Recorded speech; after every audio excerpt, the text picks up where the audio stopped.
My father sat with us at the dinner table every night for 3 years, but he never noticed that my plate was always empty. My mother only wanted to starve one of her children. Me, not my perfect sister with her size 0 homecoming dress. Just me, the eldest daughter who took up too much space.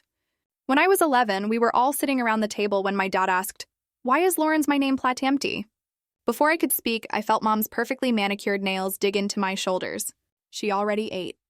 "Had a big snack after school, didn't you, honey?" My dad ruffled my hair, distracted. And from there, my mom got crafty. My dad 16, our shifts meant mealtime was her territory. By the time I turned 13, their routine was carved in stone. Every morning at 6:55 a.m., while Dad was in the shower, Mom would make me stand on the scale she kept hidden in her closet. "LB." She'd announce that particular morning, her voice tight with disappointment. "Up to LB from yesterday, no breakfast or lunch today." "But Mom," the doctor said, "I'm growing." I was then cut off by the sound of her pulling out the lunch boxes. My little sister Ava's got a sandwich, cookies, apple juice. Mine got 3 celery sticks and a single rice cake. "Mom, please. Shh." She pressed a finger to her lips. "Do you hear that? That's Dad's shower turning off. Unless you want Ava to skip meals too. You'll smile and say goodbye like a good girl." And I never told my dad directly, but I gave signs. "Is it normal to feel dizzy when you stand up?" I asked him once over dinner. My mom's laugh was light and airy, like an empty stomach growling. You know how dramatic teenage girls can be. I was the same at their age. By winter, things were falling apart in ways even Mom couldn't hide. My hair was coming out in clumps, leaving them in the bathroom sink because I was too tired to clean up. And after I got caught fainting at school, my punishment was watching the family eat pizza while I had ice water. Dad texted that he was coming home early, and Mom scrambled to make me a plate that looked normal from a distance. When he walked in, he relaxed. "Good, everyone's eating." That was when I stopped fighting. I looked in the mirror one morning and didn't see the skeleton everyone else saw. I saw what Mom had been telling me for years. Too much space, too much flesh, too much everything. "You're right," I told her at breakfast. "I'm disgusting. I don't deserve food." For the first time in 2 years, she looked uncertain. "Well, maybe just a quarter of an apple." "No, I'm too fat for food." "You were right, Mom. You see, we both knew if I didn't eat anything, I would die. I was too depressed at that point to care anymore. But to Mom, it would mean lawsuits, court dates, potential life in prison. Dad noticed at dinner that night. "Where's Lauren's plate?" "I'm not hungry," I said, my voice flat. The room went silent except for my stomach that was growling so loud it sounded angry. She's Mom started, but for once, she didn't have a lie ready. "I haven't seen Lauren eat in 3 days," Dad said slowly, like he was putting pieces together. 2 days later, I collapsed right in front of him. "We need to take her to the hospital." "So you don't trust me?" "I'm her mother." My mom responded sharply. "That's not what Are you seriously undermining me in front of the girls?" Her voice cracked. "I do everything. Everything. And it's still not enough for you." "I'm sorry." "You're right. You've been handling it." Head dropped it. Then came my award ceremony in May. I won an academic achievement award. Turns out when you can't sleep from hunger, you have a lot of time to study. Walking to the stage felt like moving through water. And on the way up, my dress rode up to show my legs that looked like chicken bones. Someone gasped when I collapsed to the floor, unable to move. "Lauren?" Dad's voice cut through everything. He was standing, finally seeing what the baggy clothes had hidden. Mom rushed the stage like she'd been shot from a cannon. "Eat something." She was screaming, trying to force it into my mouth in front of 300 people. "But Mom," I said into the microphone, calm as death, "you said I'm too fat, remember? Every morning when you weigh me." Dad's entire face stretched as everything clicked at once. The last thing I heard before passing out was Ava's voice, high and scared, finally telling the truth. Mom made me put laxatives in Lauren's food when she did eat. I woke up in the hospital to the sound of Dad crying. 73 lbs, he kept saying. My daughter weighs 73 lbs, and I ate dinner with her every night.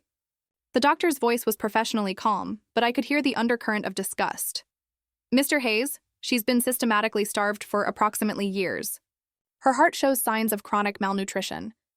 If she'd continued for another 48 hours, we'd be having every different conversation." Mom played her last card from across the room where a security guard was watching her. "He made me do it," she said, voice steady as a snake. "He's obsessed with having thin daughters." I was protecting her from worse. They removed Dad from the house that night. Pending investigation, Mom's story was convincing enough to create doubt. And Ava was too scared to say anything. And as I lay in the hospital bed surrounded by heart monitors and IV drips, I smiled because I knew what I had to do to get revenge on Mom and make it right.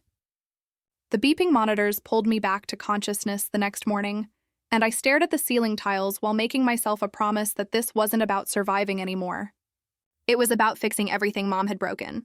My body felt hollow and strange, like a house with all the furniture removed, and when the doctor came in carrying Athic folder, his face looked worried in a way that made my chest tight. He sat down next to my bed and explained that my body was in something called refeeding syndrome, which meant if they gave me normal amounts of food right away, my organs could actually shut down from the shock. They had to increase my calories by tiny amounts each day, monitoring my heart and blood levels constantly. And even though Mom was somewhere else in the building, it felt like she was still controlling what went into my body through these medical rules. The IV drip felt cold going into my arm while he talked about phosphate levels and cardiac monitoring. And I nodded along even though the words felt distant and unreal. Later that afternoon, a woman with short gray hair and tired eyes walked in carrying a clipboard, introducing herself as Clarissa Mansfield from Child Protective Services, and right behind her came Mom, who immediately rushed to my bedside with fake tears streaming down her face. Mom grabbed my hand and squeezed it hard enough to hurt, while Clarissa asked me questions about what had been happening at home. And every time I tried to explain about the morning weigh-ins, Mom would interrupt with gasps and sobs about how Dad had been obsessed with having thin daughters. I tried to tell Clarissa about the scale in Mom's closet and the 65 lb goal, but my voice kept shaking and Mom kept talking over me, saying things about Dad commenting on her weight and making her enforce his rules. Clarissa wrote everything down, but I could see the confusion in her eyes, especially when Mom started crying about being a victim too, trapped between her husband's demands and trying to protect her daughters.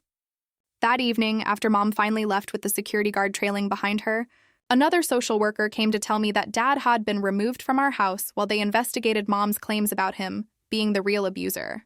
The guilt hit me so hard I couldn't breathe properly, making the heart monitor beep faster, while I realized this was all my fault for not speaking up sooner, for letting it get so bad that now Dad was punished for Mom's crimes. 3 days passed in a blur of blood draws and tiny meals that my stomach cramped around.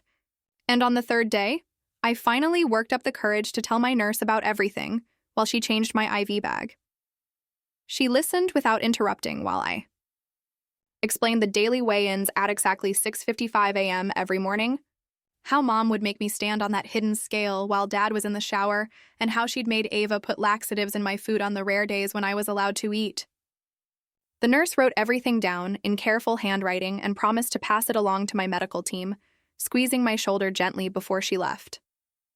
The next morning, a tall doctor with kind eyes behind wire-rimmed glasses came in and introduced himself as Dr. Elliot Roberts, explaining that he'd been asked to do a comprehensive examination to document any signs of long-term malnutrition. He was gentle but thorough, taking photographs of my thinning hair, the sores that wouldn't heal on my legs, the way my bones stuck out at sharp angles through my skin, and I could see anger building in his eyes even though his voice stayed professional and calm. He ordered special x-rays that would show bone density loss and detailed blood work that could prove this had been happening for years, not just recently like Mom was claiming. On my 4th day in the hospital, Miss Aunt Tess Salter from my school came to visit, her arms full of get-well cards from classmates who probably whispered about me when I wasn't around. She sat on the edge of my bed and told me she'd been at the award ceremony, that she'd heard what I said into the microphone about Mom weighing me every morning, and she thought she could get the audio recording from the school's AV department. Her eyes got wet when she looked at how thin my arms were, and she promised to do everything she could to help prove what really happened. 2 days later, Mom showed up at the hospital with a huge production, carrying bags of food and crying loudly. In the hallway, about how they were keeping her from her sick daughter, how she just wanted to feed me and make everything better. Security had top-hizically escort her out when she started screaming at the nurses about conspiracy theories and how everyone was turning her baby against her. And I watched through my door's window as she fought against their grip. The next afternoon, a man in a rumpled suit came into my room and introduced himself as Demetrios Henry, explaining that Dad had hired him to handle the custody case and figure out how to get us back. He spread papers across my bedside table and explained the timeline for custody hearings, what kind of evidence we'd need to gather, how the legal system moved slowly, but we had to document everything perfectly, and my head sputtering to understand all the complicated legal terms. A week after that first interview, Clarissa came back to talk to him again, this time without Mom present, but she kept asking questions that made him want to scream. Like whether I might have misunderstood Mom's concern for my health, or if maybe Mom was just trying to help me be healthy. She seemed skeptical when I explained about the punishments for gaining even 1 pound, about watching my family eat pizza while I had ice water, about Mom telling me I was too fat to deserve food. And I could feel my chance at justice slipping away with every doubtful look she gave me. The next morning, Ava showed up at my hospital room with Mom standing right in the doorway, watching us like a hawk. My little sister's eyes were puffy and red while she walked over to my bed and gave him this tiny hug that felt like she was scared I might break. Mom stayed by the door with her arms crossed and this fake worried look on her face. Ava sat on the edge of my bed and started talking about school stuff and her friend's birthday party coming up. When Mom turned to talk to a nurse passing by, Ava quickly pressed something into my hand under the blanket. I felt the folded paper and kept my face blank while Mom turned back to watch us. Later, when they left, I opened the note and it just said, "I'm sorry," with a little heart drawn next to it. My eyes got wet because I knew she wanted to help, but was too scared of Mom to say anything out loud. That afternoon, I asked the nurse for a notebook and started writing down everything I could remember about the past 3 years. My hand cramped up after the first hour, but I kept going because getting it all on paper felt like taking back some control over my own story. I wrote about the morning weigh-ins at 6:55 a.m. and how Mom would make me strip down to my underwear to get the most accurate number. I wrote about the celery sticks and rice cakes for lunch while Ava got sandwiches and cookies. I wrote about watching my family eat pizza while I had ice water and how Mom would smile at me across the table. I wrote about the laxatives Ava put in my food when Mom made her do it. I filled up 30 pages over 2 days and my wrist hurt so bad I could barely hold the pen by the end. But having it all written down made everything feel more real and less like some bad dream I couldn't wake up from. On my 5th day in the hospital, they started me on physical therapy and I could barely make it 10 FT down the hallway before my legs started shaking like jelly. The therapist was this nice older woman who held my arm while I took baby steps and didn't make me feel bad when I had to sit down after just a few minutes. She explained that my muscles had been eating themselves for years because my body didn't have any fat or food to use for energy. She said it would take months to build back the strength I'd lost and that some of the damage to my bones might be permanent. We worked for 20 minutes before I threw up from the effort and she helped me back to bed while telling me we'd try again tomorrow. Meanwhile, Demetrios was working on getting an emergency protective order so Dad could come see us without breaking the investigation rules. He filed all the paperwork and included my written pages about what Mom did to me. 3 days later, he called to say the judge denied it because we didn't have enough proof yet that Mom was the one hurting me instead of Dad. The anger that hit me was like fire in my chest. And I told Demetrios we had to find more evidence because I couldn't stand Dad being punished for something. Mom did.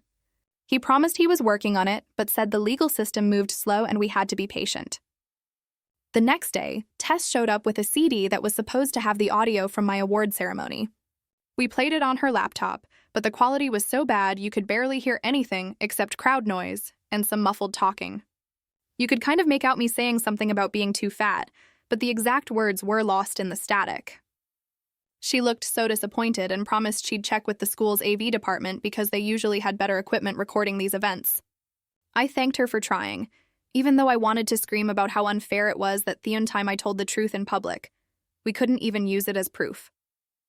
Clarissa came back 2 days later with a folder full of papers from my school. She'd gotten the nurse's records showing all the times I'd fainted or felt dizzy over the past 2 years. There were 17 different incidents documented with dates and times and notes about how thin I looked. She added them to her case file and said it was helping build a pattern, even if it wasn't the smoking gun we needed. At least she wasn't looking at me like I was lying anymore, which felt like some kind of progress. A week into my hospital stay, the discharge planner came to explain that I couldn't go home while the investigation was happening. She said they were arranging for me to go to a step-down recovery program, which was like a halfway house for kids with eating problems. I wanted to get out of the hospital so bad, but I also knew it needed somewhere safe where Mom couldn't get to me. The place was 40 minutes away, which meant I'd have to change schools if I stayed there long enough. While all this was happening, Mom started posting on social media about how she was being falsely accused and kept from her sick daughter. Kids from the school started screenshotting her posts and sending them to me through Instagram. She wrote long paragraphs about how much she loved me and how the system was failing our family. She posted old pictures of us looking happy at the beach or at Christmas. The comments were split between people supporting her and people who'd seen me collapse at the ceremony. Reading them made my stomach hurt, even though I knew every word she wrote was a lie designed to make herself look like the victim. Elliot came in on day 9 with a whole stack of lab results that showed exactly how messed up my body was from years of starving. My iron levels were so low I needed supplements. My heart showed signs of damage. My bone density was like an old woman's, and my hormone levels were all over the place. He explained each test result and what it meant in terms that proved this had been happening for years, not just recently. Seeing all those numbers and charts made everything feel more real than just my word against Mom's. He said he'd write up a detailed report for the court that would be hard for anyone to argue with. That same afternoon, Demetrios called to say he was subpoenaing the pharmacy records from the 3 stores near our house. He wanted to show Mom's pattern of buying laxatives in bulk every few weeks for the past 2 years. He was building a timeline that would match up with my worst days at the school when I'd collapse or have to go home sick. The legal stuff was moving slow, but at least people were finally listening and trying to help instead of just believing Mom's lies about Dad being the bad one. Clarissa showed up at the house 3 days later while I watched from the car window as Demetrios drove me past on our way to another meeting. She went inside with 2 other people carrying clipboards and cameras, and Mom must have been at work because her car wasn't there. They stayed for almost 2 hours taking pictures of everything. Later that afternoon, Clarissa called Demetrios and told him what they found in Mom's closet behind all her designer dresses. The scale was still there, pushed against the back wall, and someone had scratched tiny marks into the white paint beside it, like a prisoner counting days. There were hundreds of them going up the wall in groups of 7. Clarissa took photos from every angle and said her hands were shaking when she realized each mark probably meant a morning I'd stood on that thing. The next day, Mom found out about the search because the neighbors told her they saw people going through our house. Within hours, she'd gone to the grocery store and bought enough food to feed a small army.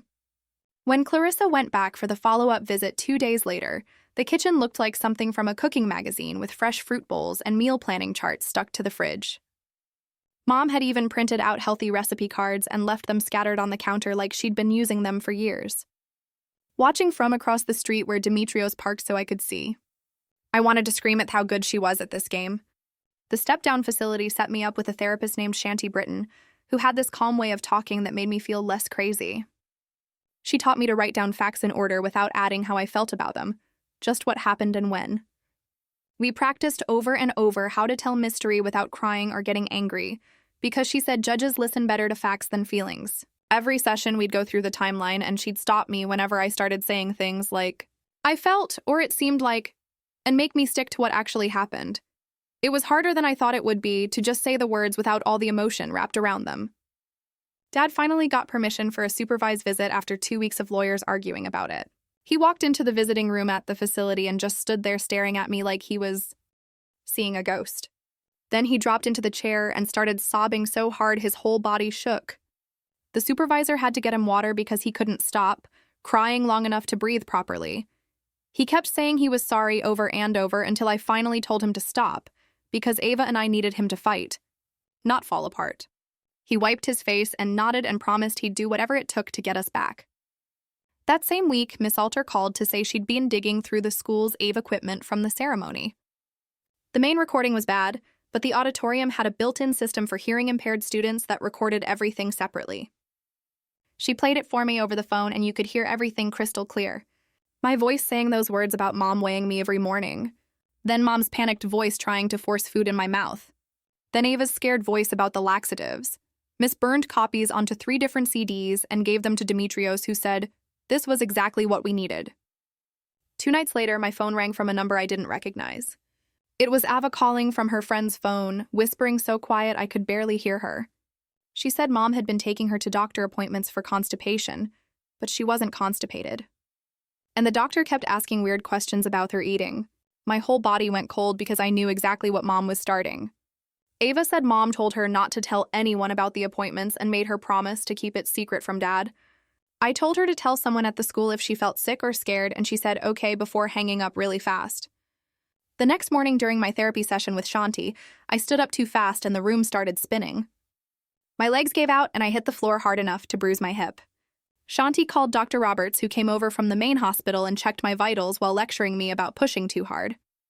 He said the stress from all the legal stuff was making my recovery slower, and if I didn't slow down, I could end up back in the hospital, but I couldn't stop now, not with Ava in danger and Mom still playing her games. Clarissa tried to talk to Ava at the school the following week, but called Demetrios afterward, sounding frustrated. She said Ava barely spoke and kept looking at the door like she wanted to run away. Every question got a shrug or an I don't know, and Clarissa couldn't get anything useful for the case. The system moved so slow while Mom had all the time in the world to coach her on what to say and what to keep quiet about. Demetrios met with me after that failed interview to explain that the judge wanted more proof before he'd grant a no-contact order. We had medical records and the recording and the scale photos, but apparently that wasn't enough to prove ongoing danger. I was so tired from fighting, but knew we had to keep pushing or Mom would win and Ava would end up like me. Demetrios pulled out his laptop and showed me the state recording laws, explaining that we lived in a one-party consent state, which meant I could legally record phone calls. Without telling the other person, he suggested, I call Mom and try to get her talking about what she did to me. Just thinking about hearing her voice made my stomach hurt, but I knew it might be the evidence we needed to protect Ava and finally make this stop. The next afternoon, I sat in Demetrios' office with my phone on speaker between us while he hit record on his laptop. My hands were shaking so bad I had to sit on them when I dialed Mom's number. She picked up on the second ring with this fake sweet voice asking how her baby was doing. I told her I was confused about everything that happened and maybe we could talk about it. She jumped on that so fast, saying she only ever wanted what was best for me and how the doctors were blowing everything out of proportion. Then she started talking about how she was just teaching me portion control like any good mother would, and how the morning weigh-ins were just to track my health. She went in for 10 minutes about how kids today eat too much junk food, and she was protecting me from obesity and diabetes. The way she talked about controlling my food made my skin crawl, but Demetrios kept nodding at me to keep her talking. She said the scale was a tool for accountability, and that I should be grateful she cared enough to monitor my intake when other parents let their kids get fat. When I asked about the laxatives Ava mentioned, she got quiet for a second, then said sometimes it needed help with digestion, and it was all natural anyway. After 20 minutes, Demetrios motioned to wrap it up, so it told her I had to go to therapy and hung up. He saved the recording to 3 different drives and said her language about control and monitoring was exactly what we needed, even without a full confession. 3 days later, Demetrios called me excited because the pharmacy records finally came through after his subpoena. He spread the papers across his desk, showing me the pattern he'd highlighted in yellow.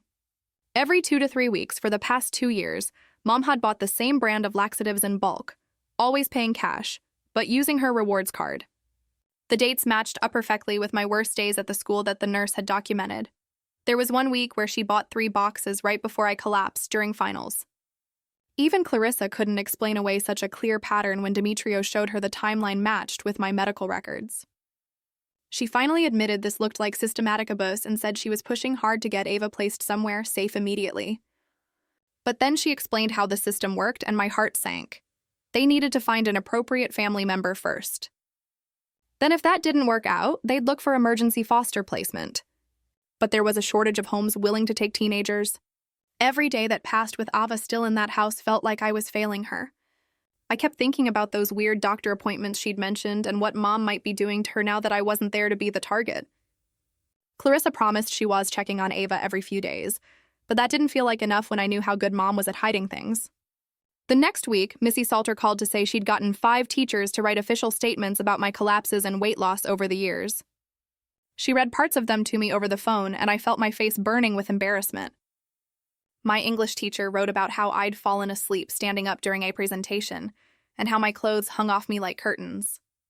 The gym teacher said she'd tried to excuse me from running because my legs were like sticks, but I'd insisted on participating anyway. My chemistry teacher wrote about finding me passed out in the bathroom and how I'd begged her not to call anyone. They all mentioned noticing the dramatic weight loss but feeling unsure about how to help without proof of what was happening at home. Missy Salter said their statements would carry weight because they were mandatory reporters who documented concerns. Dr. Roberts spent a whole afternoon writing his medical report for the case, showing me parts of it during my checkup. He explained how the patterns in my blood work and organ damage were consistent with forced starvation, not self-restriction like in typical eating disorders. He wrote about how my heart showed specific signs of chronic malnutrition that took years to develop. The bone density scans revealed damage usually seen in elderly patients, not teenagers. He included charts showing how my weight had dropped in a pattern that suggested external control rather than internal mental illness. His professional opinion stated clearly that this was medical child abuse, not a psychiatric eating disorder, and he staged all the test results as proof. The report was 15 pages long, and reading it made everything feel more real and horrible than when I was living through it. 2 weeks before the hearing, I was sitting in the day room at the step-down facility when a nurse came to get me. She said someone was causing a scene in the parking lot and security thought I should know. I looked out the window and saw Mom standing by her car with grocery bags surrounding her, crying and waving at the building. She was yelling about wanting to feed her baby and how they were keeping her from taking care of me. Other patients' families were staring as she pulled out containers of food and held them up like offerings. Security was trying to get her to leave, but she kept crying about being a mother who just wanted to nourish her child. I turned away from the window and went back to my room, proud that I didn't feel the need to respond to her performance. The staff filed an incident report about her trespassing and disturbing treatment, which Dimitrios added to our evidence file. Then, suddenly, everything shifted into high gear when Dimitrios called, saying the hearing had been moved up by 3 weeks due to a cancellation in the judge's schedule. We had 4 days to finalize everything instead of almost a month like we'd planned. I spent hours at his office organizing documents while he made copies and created exhibit labels. Shanti rearranged her whole schedule to give me extra sessions to prepare for testifying. She had me practice answering the same questions over and over while she played the role of Mom's lawyer trying to trip me up. She taught me to take 3 deep breaths before answering anything and to keep my hands folded so I wouldn't fidget. We practiced what to do if I felt panic rising, how to ask for water if I needed a break, and how to keep my voice steady even when inside I wanted to scream. Cher reminded me that truth was on my side and I just had to stick to facts without getting emotional. By the 4th session, I could answer even the nastiest questions without my voice shaking. During all this, Ava managed to visit me with one of Mom's friends, who didn't know she wasn't supposed to leave them alone together. The second the friend went to the bathroom, Ava pulled out this small notebook from her backpack. It was Mom's food journal where she'd been tracking my weight and what I ate for years. Each page had dates, numbers, and notes about my compliance or resistance to her rules. Some entries described punishments for gaining even half a pound. Ava said she'd found it in Mom's closet and snuck it out while Mom was at work. I wanted to cry seeing proof of everything written in Mom's own handwriting. But when I showed Dimitrios, he said we had a problem. Since Ava had taken it without permission and given it to me directly, the chain of custody was broken and Mom's lawyer could argue it was stolen or tampered with. We needed to establish its authenticity through proper legal channels. He sent it to a handwriting expert for analysis, but warned me the results wouldn't be ready before our new hearing date. The legal system's rules felt so frustrating when the evidence was right there in black and white, showing exactly what she'd done to me. Dad started going top parenting classes 3 times a week at the community center downtown. He'd sit in the front row taking notes like his life depended on it, and brought home folders full of handouts about childhood trauma and protective parenting. Every session got documented with certificates and attendance sheets that Dimitrios added to our court file. Watching him actually work on himself instead of just feeling guilty made something inside me start to trust him again. 2 weeks later, I went back to the school for half days, starting with just morning classes. Kids stared at me in the hallways and whispered behind their hands because Mom's Facebook posts about being a persecuted mother had gone viral in our town. Instead of hiding in the bathroom like I wanted to, I kept my head up and walked straight to class. The school counselor pulled me into her office that first day with paperwork for something called a 504 plan. It meant I could eat snacks during class whenever I needed to and take breaks to sit in the nurse's office if I felt weak. The official accommodations made me feel less like a freak and more like someone who deserved support. That night at their recovery facility, I woke up at 2 a.m. with my heart racing and couldn't catch my breath. My chest felt tight and my hands were shaking. But instead of hitting the panic button for staff, used the breathing exercises Shanti taught me. I counted backwards from 10 while picturing a safe place. And within 15 minutes, my body calmed down. Getting through it alone felt like winning a small battle against the scared part of me. The next morning, Demetrios called to warn me that Mom filed an emergency motion claiming Dad was coaching me totally. He already filed a counter motion with all our evidence, including the pharmacy records and medical reports. The legal papers flying back and forth made my head spin, but Demetrios said this was normal desperation tactics. 3 days later, a reporter from the local paper called the facility, asking for a comment about teen eating disorders. The article came out that weekend without naming names, but everyone knew it was about us because it mentioned a recent award ceremony incident. The whole town was talking about it at the grocery store and coffee shops, which meant the court couldn't ignore the case anymore. Dr. Roberts met with someone from the district attorney's office about filing criminal neglect charges against Mom. He showed them my medical charts and explained how systematic starvation differed from self-imposed restriction, having actual law enforcement looking at criminal charges instead of just family court gave me real hope that Mom might face consequences. Meanwhile, Ava managed to do something incredible while staying at Mom's friend's house for a played date. She used the friend's phone to record Mom coaching her about what to tell the judge at the next hearing. Mom's voice on the recording was clear as she told Ava to say, "Dad never let them eat dessert," and always commented in their weight. Ava gave the recording to Clarissa during a school visit, and my little sister's hands were shaking, but she stood tall. Clarissa immediately took the recording to her supervisor and pushed hard for Ava's emergency removal from Mom's custody. Her supervisor wanted more documentation first, which made me so mad I threw my water bottle across my room. The system protecting Mom while my sister was still in danger felt completely backwards. Clarissa kept pushing, though, and documented every concern while building a stronger case. Days before the next court date, we finally got the call we'd been waiting for. The judge reviewed all the evidence, including Ava's recording, and ordered supervised contact only between Mom and both of us. It wasn't full protection since she could still see us with a court supervisor present, but it meant she couldn't be alone with us anymore. I sat on my bed at the facility and let myself feel relieved for the first time in weeks. 3 days later, at the supervised visit center, Mom sat across from us in a small room that smelled like old coffee and cleaning supplies. The supervisor, a tired-looking woman with glasses, was checking her phone in the corner when Mom leaned forward and grabbed my wrist hard enough to leave marks. She whispered that we were destroying everything she'd worked for and that Dad would never be able to handle us alone without her guidance. I kept my face completely blank and didn't pull away even though her nails were digging into my skin. Ava started crying, and the supervisor finally looked up, but Mom had already let go and was sitting back with a sweet smile on her face. After the visit ended, I wrote down everything she said word for word in the notebook Demetrios gave me and took pictures of the red marks on my wrist with my phone. The court date came 2 weeks later, and my stomach was doing flips as we walked into the courthouse. The room was smaller than I expected, with wood panels on the walls and a big desk where the judge sat looking through papers. When they called me to testify, I walked to the witness stand and put my hand on the Bible, even though my fingers were shaking. The lawyer asked me to describe the morning weigh-ins, and he told them about standing on that hidden scale at 6:55 a.m. every single day while Dad was in the shower. I explained how Mom would announce my weight and decide if I got to eat based on the number, keeping my voice steady even when Mom started sobbing loudly at Hurtable.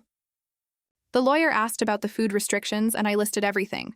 The 3 celery sticks, the single rice cake, watching my family eat pizza while I had ice water. Mom's crying got louder, but I just kept talking, telling them about the laxatives Ava put in my food on Mom's orders and how I collapsed at the school over and over. When I finished, the whole courtroom was quiet, except for Mom's fake sniffles. Mrs. Salter took the stand next and pulled out her laptop to play the audio from the award ceremony. The sound filled the courtroom, my voice coming through the speakers saying, "Mom told me I was too fat every morning when she weighed me." Then Mom's panicked screaming, trying to force food in my mouth. The judge's face got harder and harder as she listened, her pen tapping against her desk. Dr. Roberts came up after that with a whole folder of charts and medical reports. He put them on a screen and showed the pattern of malnutrition going back 3 years, explaining how the damage to my heart and organs matched systematic starvation, not self-imposed restriction. He pointed to specific dates where my weight dropped and matched them to Mom's laxative purchases, speaking in this calm, professional voice that made everything sound even worse. Mom's lawyer kept objecting, but the judge told him to be quiet and let the doctor finish. Clarissa was next, and she brought pictures of the scale from Mom's closet, with all those tally marks scratched into the paint beside it. She played their courting Ava, made of Mom coaching her about what to tell the judge. Mom's voice clear as day, telling my little sister to lie about Dad not letting you eat dessert. Clarissa admitted she was skeptical at first, but said the evidence was overwhelming that Mom had been the one starving me. Demetrios stood up with his timeline presentation, showing receipts from the pharmacy for bulk laxative purchases that lined up perfectly with my school collapses and hospital visits. The visual display on the screen made it impossible to ignore the pattern. Each purchase date connected with a red line to an incident report from the school or medical record. Mom's face was getting redder and redder as more evidence piled up against her. When Mom finally took the stand, her lawyer tried to guide her through safe answers, but she couldn't help herself. She started talking about how children need firm boundaries around food and consistent structure to develop proper habits. The judge asked her directly if she weighed me every morning, and Mom said monitoring weight was part of good parenting. Her lawyer looked like he wanted to disappear as Mom kept talking about portion control and teaching discipline through food management. The judge finally cut her off and said she'd heard enough. After what felt like hours of waiting, the judge came back with her decision. Dad would get temporary custody of both Ophis immediately. Mom would only get supervised visits once a week, and she had to undergo a full psychological evaluation before the permanent custody hearing. The relief hit me so hard I almost fell over in my chair, but I knew this was just the beginning, not the end. 2 days after court, I woke up at the recovery facility with my heart racing and skipping beats. The nurse called an ambulance, and I ended up back in the hospital for monitoring because the stress of everything had triggered an arrhythmia. Dr. Roberts said this was normal for someone recovering from severe malnutrition and court proceedings, but it scared me how my body could still betray me even when I was finally safe. Dad picked us up from the hospital in his old truck and drove us to our new place, a tiny 2-bedroom apartment above a pizza shop.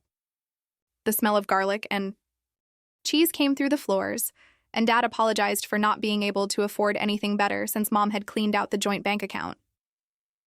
We carried our garbage bags of clothes up the narrow stairs, and I told him I didn't care if we lived in a cardboard box as long as we were together and away from her. The first week in that apartment, Ava barely spoke to anyone, but Dad found Shanti's number in the hospital paperwork and scheduled an appointment for her. I watched Ava walk into that first session with her shoulders hunched up to her ears. And when she came out an hour later, her eyes were red, but she looked lighter somehow. Over the next few sessions, Shanti got her talking. And one night, Ava told us Mom used to make her eat everything on my plate when I couldn't finish, then punish her if she threw up. She said Mom would weigh her too, but in secret, telling her she was getting close to being a problem like me. Each thing Ava revealed made my hands shake with anger, but it also made me more determined to keep her safe. Meanwhile, the ADA called Dad to say they were filing preliminary criminal charges for child endangerment and neglect. Mom posted bail within hours and immediately went on social media, posting old family photos with long captions about being a devoted mother torn from her sick daughters by a vindictive ex-husband. She started a blog called Falsely Accused Mother and wrote daily posts about the persecution of protective parents. The comment section filled with supportive strangers who didn't know their real story. But her constant need to control the narrative actually helped our case because she kept contradicting herself in different posts. The victim advocate at the courthouse helped me record my impact statement in a small room with wood paneling and fluorescent lights that buzzed. I sat in front of the camera and talked for 43 minutes, straight about the morning weigh-ins, the empty plates, the laxatives, the hair falling out, the heart problems, everything in order with dates and details. My voice stayed steady even when describing the worst parts because Shanti had taught me to focus on facts, not feelings. When I finished, the advocate said it was one of the clearest statements she'd ever recorded. 2 days later, my phone buzzed with a voicemail from Mom's number. Her voice was shaky and fake sweet as she said she forgave me for the misunderstanding and knew I was confused and sick, but she loved me anyway and hoped we could be a family again once this was all cleared up. Isa read the message to my evidence folder without listening to it twice, finally strong enough to not need her approval or even her acknowledgement. 3 months crawled by with depositions and hearings and meetings until finally the settlement hearing arrived. The judge reviewed everything, including Mom's psych evaluation that showed narcissistic personality disorder with delusional features and set terms where Mom had to complete 18 months of mandated treatment. Dad kept full custody and there would be a review in 6 months to reassess. Mom's lawyer tried to argue for unsupervised visits, but the judge shut that down immediately. It wasn't perfect justice because Mom wasn't going to jail, but it meant Ava and I were legally protected while Mom had to get help whether she wanted it or not. The next week at my outpatient program, something shifted during lunch. I sat down with my tray of spaghetti and salad and realized I wasn't counting calories or feeling my chest tighten. I just ate bite after bite until my plate was empty. The nutritionist saw me finish and literally jumped up to high-five me. And for the first time in years, I felt proud of my body for surviving everything Mom had done to it. Our new routine with Dad took shape slowly, but surely. Every night at 6:30, we sat around the tiny table that wobbled unless you stuck a folded napkin under one leg, and we all ate the same meal. Dad wasn't a great cook, so we had a lot of burnt grilled cheese and overcooked pasta, but we were eating together. The first few dinners were quiet and awkward. But gradually, Ava started telling jokes from the school, and Dad started asking about our days, and I started actually answering. One night, Ava laughed so hard at something Dad said that milk came out her nose. And that sound, her real laugh, not the careful one she used around Mom, healed something inside me that I didn't know was still broken. I started putting together a binder with everything from this whole experience, not for court, but for something else. I organized all my medical records showing the malnutrition diagnosis, the heart damage reports, the therapy notes Shanti helped me get copies of. I added the legal papers, the restraining order, the custody documents, the criminal case files. Then I found online resources for eating disorder survivors, contact info for lawyers who handled abuse cases, templates for safety plans. I realized my revenge on Mom wasn't about destroying her anymore. It was about building walls so high and strong she could never hurt us again. Looking at that thick binder full of evidence of everything I'd survived and overcome, I knew I was so much stronger than that 65 lb girl standing on Mom's scale. Too scared to speak up, too hungry to think straight, too broken to believe I deserved better. All right, that's it. Congrats on making it to the end. Clearly, you don't value your time much. Go on, hit subscribe, and double down on that decision.